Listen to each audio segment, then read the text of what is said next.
بسم اللہ الرحمن الرحیم وآتاکم من کل ما سألتموه وآتاکم من کل ما سألتموه وَإِن تَعُدُّوا نِعْمَةَ اللَّهِ لَا تُحْصُوهَا إِنَّ الْإِنسَانَ لَظَلُومٌ كَفَّارٌ صدق اللہ العلی العظیم۔ میں نے اللہ سے یہ چاہا تھا کہ اللہ مجھے چھپکلی نہ بنانا، مجھے چوہا نہ بنانا، مجھے سانپ اور بچھو نہ بنانا۔ تو اللہ تبارک و تعالیٰ نے پوچھا کیا بننا چاہتا ہے؟ میں نے عرض کیا میں انسان بننا چاہتا ہوں، تو اللہ پاک نے مجھے انسان بنا دیا۔ میں یہ سوال کر رہا تھا کہ اللہ تعالیٰ مجھے ایسا انسان بنانا جو دیکھ سکے، کائنات کا مشاہدہ کر سکے۔ تجھے کیا چاہیے؟ اللہ تیری مرضی، جو کچھ تو عطا کرے۔ تو اللہ تبارک و تعالیٰ نے مجھے 2 آنکھیں عطا کر دی۔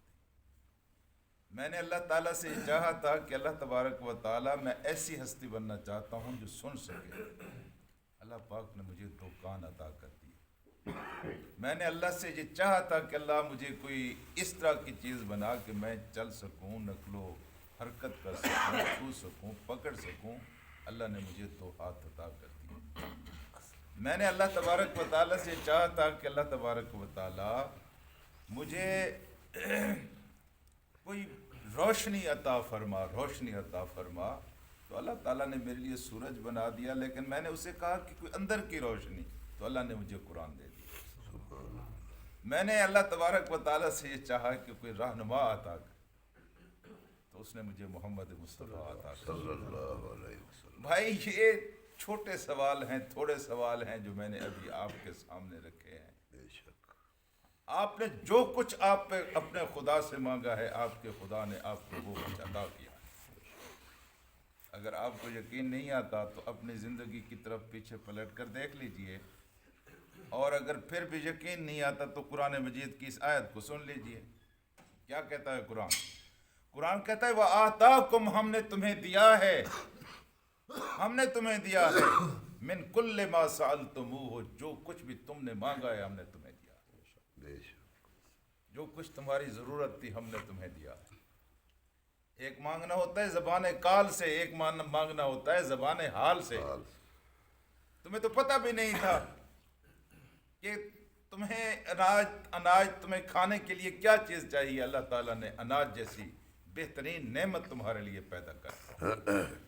تمہیں تو پتہ بھی نہیں تھا کہ پیاس بجھانے کے لیے کیا چیز ہونی چاہیے، اللہ تبارک و تعالیٰ نے پانی جیسی نعمت میں عطا کر دی۔ اور بہت ساری ایسی چیزیں جو تمہارے فہم و گمان بھی نہیں تھی، اللہ پاک نے تمہیں عطا کر دی ہیں، اور کہا اس میں سے کچھ عطا کیا ہے۔ یہ کیوں کہا ہے؟ یہ اس لیے کہا ہے کہ انسان بیچارہ کم علم ہے، لا علم ہے، کبھی کبھی یہ اس طرح مانگ رہا ہوتا ہے کہ وہ چیز خود اس کے لیے نقصان دہ ہوتی ہے، جس کو پتہ ہی نہیں ہوتا۔ جس طرح بچہ نہ سمجھ ہوتا ہے، انگارے کو دیکھ کر کہتے ہیں امی مجھے دے دو، امی اس کو انگارہ دیتی ہے، اس کو پتہ ہے کہ اگر میں نے اس کو انگارہ دیا تو اس کے ہاتھ جل جائیں گے، اس کی ہستی جل جائے گی۔ کبھی کبھی انسان اپنے اللہ سے ایسی چیزیں مانگتا ہے جو خود اس کے لیے نقصان دہ ہوتی ہیں۔ تیرا غربت میں رہنا زیادہ تیرے لیے مفید ہے، تجھے زکوٰۃ کا حساب تو نہیں دینا پڑے گا، ارد گرد کے غریب محلے داروں کا حساب کتاب تو تجھ سے نہیں لیا جائے گا۔ اب تو چاہتا ہے کہ مجھے دولت ملے، اب اللہ تعالیٰ کو تیری آخرت پسند ہے، اس لیے وہ تجھے غربت کے حال میں رکھنا چاہتا ہے۔ جس حال میں وہ رکھنا چاہتا ہے وہ تیرے لیے مفید ہے۔ بہت ساری چیزیں جو تم مانگتے ہو اور وہ تمہیں نہیں ملتی، لیکن تمہارا مانگنا ضائع نہیں جاتا، یا وہ چیز تمہیں عطا کر دی جاتی ہے، یا اس چیز کے بدلے میں اللہ تبارک و تعالیٰ آنے والی مصیبت کو ٹال دیتے ہیں، یا پھر آپ کی وہ دعا جو ہے ذخیرہ ہو جاتی ہے، جمع ہو جاتی ہے۔ اچھا یہ ذخیرہ کب کام آتا ہے؟ یہ ذخیرہ اس وقت کام آئے گا جب آپ کو سب سے زیادہ ضرورت ہو۔ اچھا چلو سن لو یہ حدیث میں آتا ہے کہ جب انسان کے سامنے ایسی دعائیں جو دنیا کے اندر قبول نہیں ہوئی ہیں آخرت میں انسان کے سامنے پیش کی جائیں گی، تو انسان کہے گا وہاں پہ اے کاش کہ وہاں جتنی دعائیں میں نے مانگی تھیں وہ دنیا میں میری پوری نہ ہوتی، ذخیرہ ہو جاتی۔ سبحان اللہ۔ کیونکہ اس وقت سب سے زیادہ انسان کو حاجت اور ضرورت ہوگی جب یہ دعائیں آپ کی ذخیرہ بن کر آپ کے کام آئیں گی۔ جو کچھ بھی تم خدا سے مانگتے ہو اللہ تبارک و تعالیٰ تمہیں عطا کرتا ہے، اور اس میں سے کچھ عطا کرتا ہے جو تمہارے لیے فائدے کے لیے مفید ہوتا ہے، فائدہ مند ہوتا ہے۔ اور پھر فرمایا وَإِن تُعُدُّوا نِعْمَةَ اللَّهِ لَا تُحْصُوهَا، اگر تم خدا کی نعمتوں کو گننا چاہو نہیں گن سکتے۔ ہم اتنے سارے بیٹھے، چلو باہر چلتے ہیں اور اب یہ تارے چمک رہے ہیں، ہم آسمان کے تاروں کو گننا چاہیں گن سکتے ہیں؟ نہیں گن سکتے۔ ادھر جنگل میں چلے جاتے ہیں اور درختوں کے پتوں کو گننا چاہتے ہیں، نہیں گن سکتے۔ ہمارے شہر کے اوپر، ہمارے گھر کے اوپر بارش کے جتنے قطرے گرے ہیں ہم ان کو گننا چاہیں نہیں گن سکتے۔ اپنے جسم کے اوپر اگے ہوئے بالوں کو آپ گننا چاہیں نہیں گن سکتے۔ ان ساری چیزوں کو شاید گنا جا سکتا ہو لیکن اللہ کی نعمتوں کو نہیں گنا جا سکتا۔ نہیں گنا جا سکتا۔ جن کے بوجھ تلے انسان دبا ہوا ہے، آپ اللہ کی نعمتوں کو نہیں گن سکتے۔ ایک ایک نعمت، یہ کھانے کی ایک نعمت ہے، یہ جن سے نعمت ہے، اس ایک نعمت کے اوپر آپ بھیڑوں کی طرح نہیں، بھینسوں کی طرح نہیں، بیلوں کی طرح نہیں، انسانوں کی طرح سوچنا شروع کر دیں۔ اس ایک نعمت کے اوپر بیٹھ جائیں، شام تک حیران ہوتے رہیں، آپ کو اس نعمت کے اندر جو نعمتیں دوسری چھپی ہوئی ہیں وہ آپ سے گنی نہیں جائیں گی۔ یہ دانہ جو آپ کھاتے ہیں یہ کس طرح پیدا ہوتا ہے؟ اللہ کی کون کون سی قدرتیں اور نعمتیں اس دانے کی پیدائش کے سلسلے میں استعمال ہوتی ہیں۔ پھر یہ دانہ جب خوراک بن کر آپ کے منہ میں پہنچتا ہے تو پھر منہ کے اندر اللہ تعالیٰ نے کیا سسٹم رکھا ہوا ہے؟ 32 دانت رکھے ہوئے ہیں۔ کوئی کچلی کی طرح ان کو کاٹ رہا ہے، کوئی اس کو چکی کی طرح پیس رہا ہے، کوئی اس کو چتھیر رہا ہے۔ 32 دانت، ہر دانت کا اپنا اپنا فنکشن۔ پھر زبان رکھی ہے کس طرح الٹ پلٹ کر لقمے کو، پھر اس کے اوپر لعاب رکھا ہے جی، وہ اس کو پھر وہ کون سی چین اندر لگی ہوئی ہے ہمیں تو نظر نہیں آئی، جو اس لقمے کو اندر لے کے جاتی ہے، پھر اندر لے کر جاتی ہے۔ تو پھر دیکھیے پھر کیا ہوتا ہے، یہ خوراک تقسیم ہو رہی ہے، کس سے ہڈیاں بننی ہیں، کس سے خون بننا ہے، کس سے پٹھے بننے ہیں۔ اللہ اکبر، ایک عجائبات کی جہان ہے۔ ایک کھانا کی نعمت کو دیکھیں اور اس کے ساتھ ریلیٹڈ اور متعلقہ دوسری نعمتوں کو دیکھیں، تو ایک اس نعمت کو آپ بیٹھیں دیکھنا چاہیں اور گننا چاہیں تو آپ اس کو بھی شمار نہیں کر سکتے۔ ان تعدوا نعمت اللہ لا تحصوها۔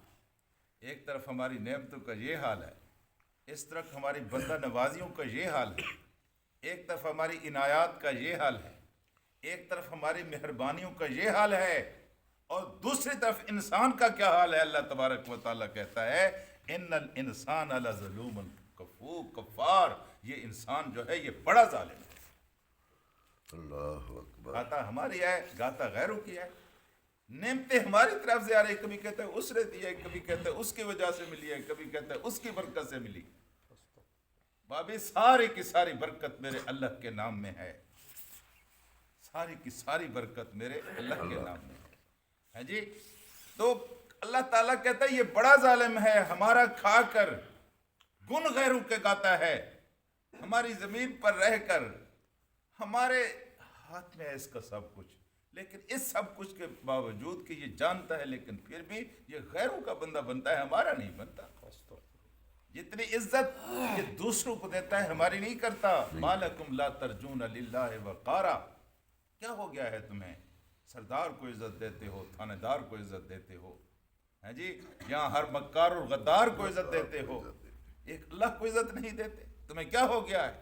ایک اللہ کا وہ لحاظ نہیں کرتے، ایک اللہ کا وہ پاس نہیں کرتے، ایک اللہ کا وہ کہا نہیں مانتے جو ہر کسی کا کہا مانتے ہو۔ ان الانسان لظلوم، یہ بڑا ظالم ہے۔ اور پھر اس کے ساتھ فرمایا کفارہ، اور یہ بڑا ناشکرا بھی ہے، قدر ناشناس بھی ہے۔ سخت لفظ کہیں تو یہ بڑا نمک حرام بھی ہے۔ نمک ہماری کھاتا ہے، ہیں جی، یہ مرغی کے بارے میں کہتے ہیں نا، دانہ ادھر کھاتی ہے اور کرکر ادھر کرتی ہے، انڈا ادھر دیتی ہے۔ یہ کیا طریقہ ہے؟ تو اللہ تبارک و تعالیٰ کہتا ہے ہماری نعمتوں کی ایک طرف اس کے اوپر بارش ہو رہی ہے، اور اس کا طرز عمل یہ ہے کہ یہ ہمارا کھا کر گن غیروں کے گا رہا ہے، سر دوسروں کے سامنے جھکا رہا ہے، باتیں دوسروں کی مان رہا ہے۔ اس کو تو ہمارا بندہ بننا چاہیے تھا، اس کو ہم نے اپنی بندگی کے لیے پیدا کیا۔ اللہم صلی علی